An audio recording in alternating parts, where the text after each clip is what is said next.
안녕하세요. 11월 15일 금요일 마이드라에 오신 여러분들을 환영하고 축복합니다.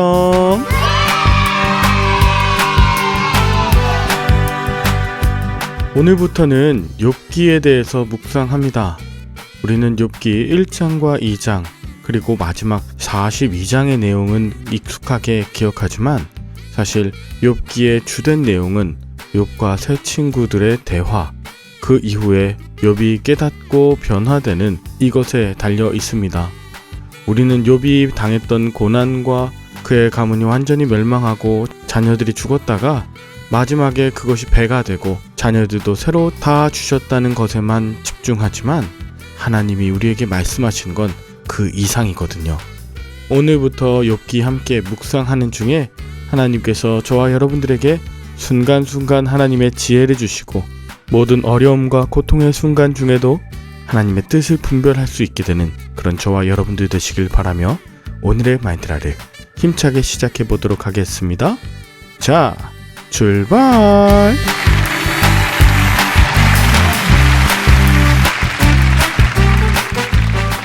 오늘은 욥기 1장을 묵상합니다. 욥기는 우리에게 진정한 지혜가 무엇인지 말해주고 싶어 하는데요. 성경, 특별히 잠언에서는 지혜가 하나님을 경외하는 것이라고 말합니다. 그러니 오늘 욥기를 통해서 하나님을 진정으로 경외하는 지혜로움, 그것에 대해서 우리가 주목을 하길 원하는데요. 자, 본문 1절에 보면 우스 땅의 욥이라 불리는 사람이 있었는데 그 사람은 온전하고 정직하여 하나님을 경외하며 악에서 떠난 자라고 합니다. 굉장히 이상적인 사람으로 묘사되고 최고의 찬사가 성경에 기록되어 있습니다.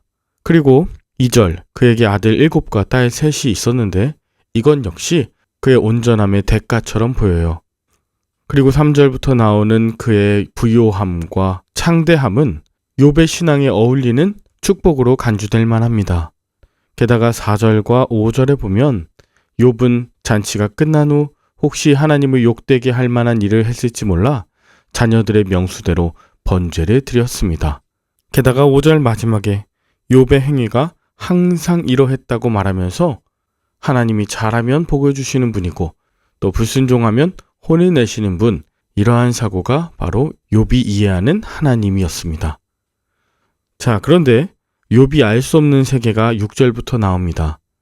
하루는 하나님의 아들들이 와서 여호와 앞에 섰고 사탄도 그들 가운데에 온지라 하면서 천상의 세계가 나와요. 세상을 두루 살펴보고 온 사탄은 하나님께 이 땅 저 땅을 두루 돌아 다녀왔다고 보고합니다. 8절에 하나님께서는 욥을 주위에서 보았냐고 말씀하시죠. 사탄이 아니라 하나님께서 먼저 욥에게 도전하고 싶으셨던 것입니다. 하나님께서는 욥이 온전하고 정직하여 하나님을 경외하며 악에서 떠난 자라고 말씀하십니다. 그런데 하나님은 그것만으론 충분하지 않으셨던 것 같습니다.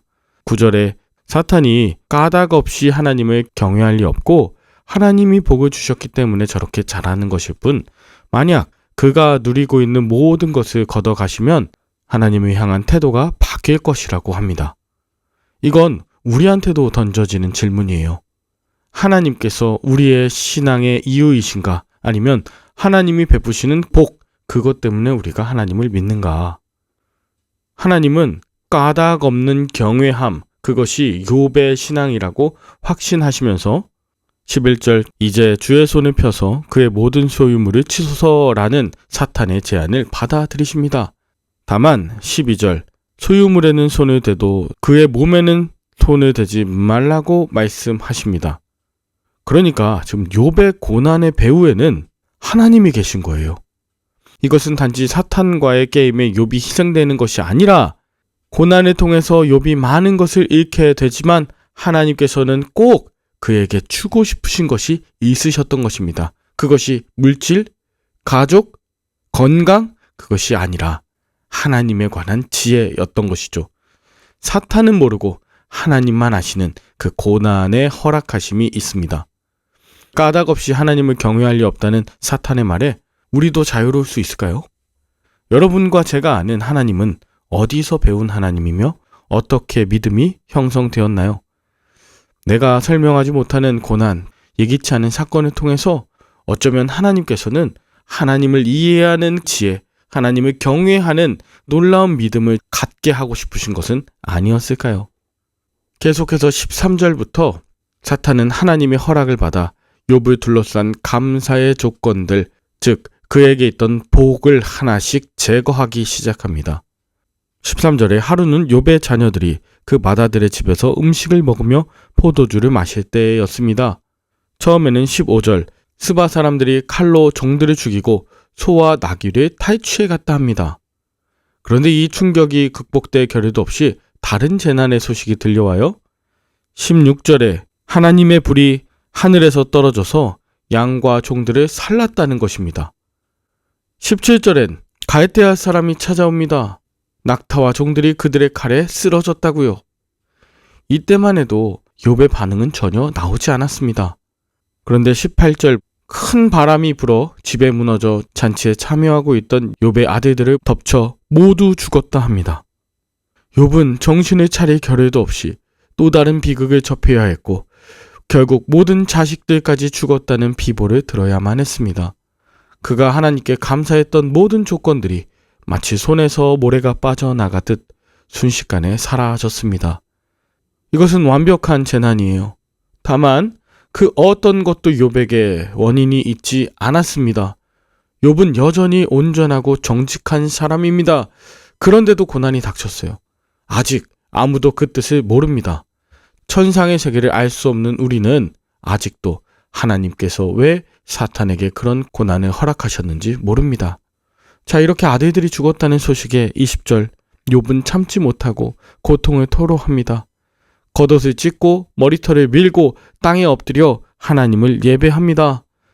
고통 중에도 하나님께 예배하는 것을 잊지 않아요. 그리고 21절 이르되 내가 모태에서 알몸으로 나왔사온즉 또한 알몸이 그리로 돌아가올지라.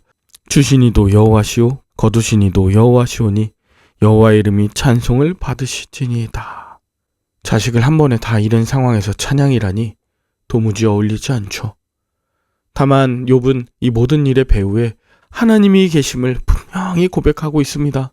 또 잘은 모르지만 하나님께서 그렇게 하실 만한 이유가 있다는 믿음도 엿볼 수 있는데요. 마지막 22절은 모든 일에 욥이 범죄하지 않고 하나님을 향하여 원망하지 않았다. 이것이 오늘 본문의 내용입니다. 여러분들은 오늘 본문을 통해 무엇을 느끼셨나요? 사실 저는 욥이 범죄하지도 원망하지도 않았다고 하는 것, 또 지나치게 잘 정돈되고 교과서 같은 신앙 고백이기에 듣기에 편하지 않았습니다. 후에 하나님께 적나라하게 고백하는 불평들을 알고 있기 때문에 욥은 지금 자신의 감정을 숨기고 있고 오히려 포장된 감사가 아니었을까까지 생각하게 됩니다. 다만 저는 배우는 것이 있습니다. 지금 욥의 입에서는 사탄이 기대했던 하나님을 향한 원망이나 저주가 나오지 않았다는 것, 자신이 당한 완벽한 재난에 다 잃고 말았지만 그는 범죄하지 않았다는 것, 그것을 제가 배우게 됩니다. 저라면 솔직한 마음으로 원망했을 것 같습니다. 울고불고 따졌을 것 같습니다. 그 이유를 알게 해달라고요. 오늘 이 말들아를 들으시는 여러분들 중에 원치 않게 사업과 가족, 건강, 그 모든 것을 잃었으나 온전히 해석되지 않는 상황 중에 놓이신 분들, 오늘 욥의 자세를 곱씹어 보시고 또 내가 욥이라면 앞으로 어떻게 살아갈 것인가에 대해서 함께 묵상하면 좋겠습니다. 까닭 없는 믿음과 하나님을 경외하는 지혜가 여러분에게 충만하시길 기대하며 함께 기도할까요? 하나님 아버지, 우리는 까닭 없는 믿음의 소유자가 아니라 까닭 있는 베풀어 주신 것 때문에 하나님을 믿고 찬양하는 연약한 인생입니다. 주신 이도 거두신 이도 여호와이시지만 주신 건 내 것, 거두어 가신 것도 내 것이라고 착각합니다.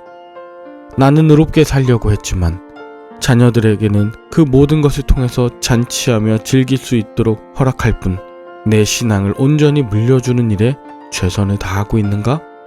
믿음이 다음 세대에게 이어지는가에 대해서 참 고민하게 됩니다.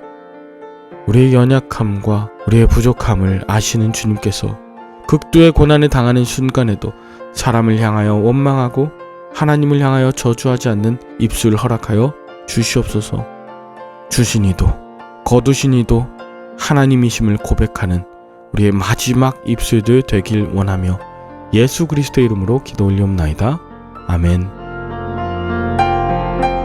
주말에는 섬기시는 교회에서 예배드리시며 은혜 많이 받으시고요. 저는 다음 주 월요일에 다시 찾아뵙도록 하겠습니다. 샬롬.